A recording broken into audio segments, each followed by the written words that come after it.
Hello friends, welcome you all in our YouTube channel Law with Maharaj. Friends, in this video we are going to see the very important topic of Trade Union Act 1926 in the labor law first, that is registration of trade union. But before that, going ahead, you can subscribe our channel for further updates regarding law and press the bell icon and never miss any update from this channel. So without wasting our time, let's start.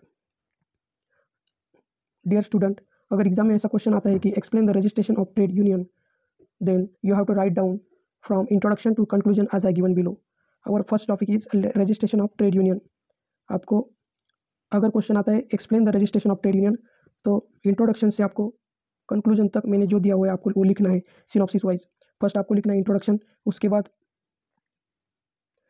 definition of trade union, then modes and application for registration, then cancellation of registration, then appeal, and finally conclusion. So in introduction, you can write down the provisions of registration of trade union act is given under chapter 2 from section 3 to 14 of the Trade Union Act 1926. Means registration के provisions जो दिए गए वो 3 से 14 section के अंदर दिए हुए हैं ट्रेड यूनियन एक्ट 1926 में, ये आपको लिखना है.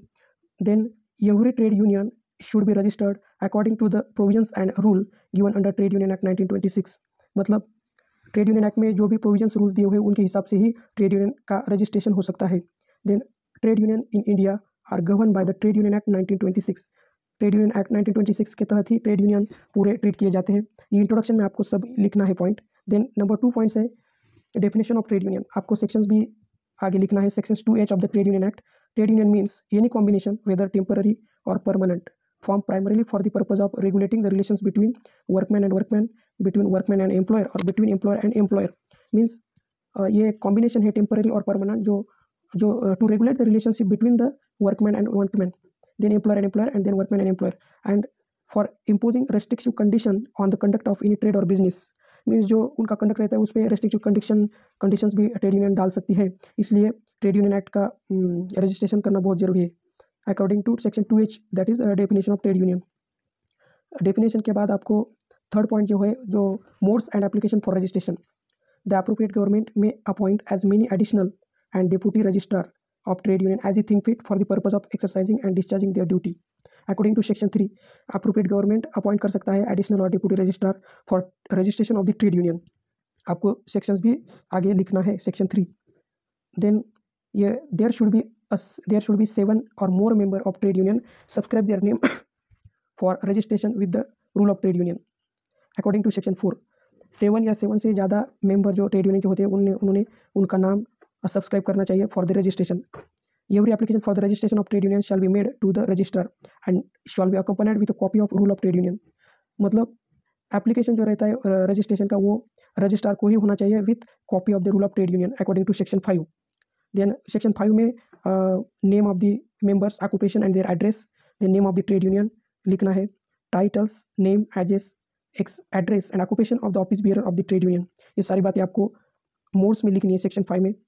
उसके बाद जब रजिस्ट्रार आपके सारे डॉक्यूमेंट्स चेक करता है और सेटिस्फाई होता है जो मेंबर ने दिए हुए हो रूल्स के तहत जो डॉक्यूमेंट्स दिए तो एप्लीकेशन और एप्लीकेशन में अल्टरेशन की ज़रूरत होती है तो सेक्शन 7 के तहत रजिस्ट्रार में रिफ्यूज़ और call for further alteration.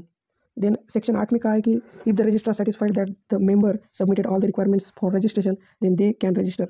Section 8 के तहत अगर रजिस्ट्रार सेटिस्फाइड है all the rules and regulation is given by the trade union and if they follow then they can register their trade union. Section 9 में कहा है कि जो रजिस्टर्ड ट्रेड यूनियन है उनके लिए certificate of registration registrar allot करेंगे. ये था modes and application for registration. Means आपको सेक्शन 3, सेक्शन 4, 5 और 7, 8 और 9 बेहद ज़रूरी लिखने हैं. Then cancellation of registration means registration हुआ है तो वो कैंसिल कैसे हो सकता है. कैंसिलेशन ऑफ रजिस्ट्रेशन ये 2 तरह से हो सकता है. पे on the application of the trade union, if the member of trade union want to refuse or cancel the registration then they can make the application to the registrar. And second point, if the registrar is satisfied that the certificate has been obtained by fraud or mistake. Registrar को ऐसा लगता है कि जो certificate है वो fraud or mistake से वो मेंबर ने लिया है. रजिस्ट्रार सेटिस्फाई होता है तो वो कैंसिलेशन रजिस्ट्रेशन कैंसिल कर सकता है. सेक्शन 4 में मेंबर भी कर सकते हैं कैंसिलेशन, और एप्लीकेशन और रजिस्ट्रार भी कैंसिल कर सकता है according to section 10 fourth point में। लास्ट में appeal section 11, any person agreed by any refusal of the registrar to register the trade union they may appeal to the head office of the trade union, to the court where the trade union is situated, और lastly to the high court. Means अगर कोई member appeal करना चाहता है against the decision of the registrar, then they can appeal to the head office of the trade union, court where the trade union is situated, and lastly to the high court.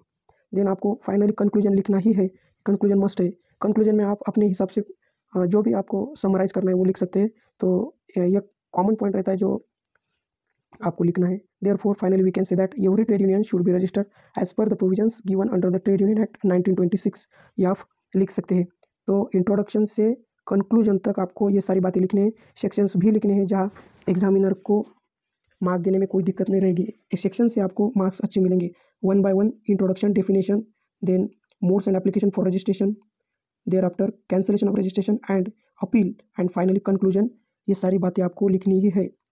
And thank you so much finally, thank you so much for watching this video. You can subscribe, like, share, and if you want to such a type of video, then you can subscribe and suggest me in comment box for further videos. Thank you.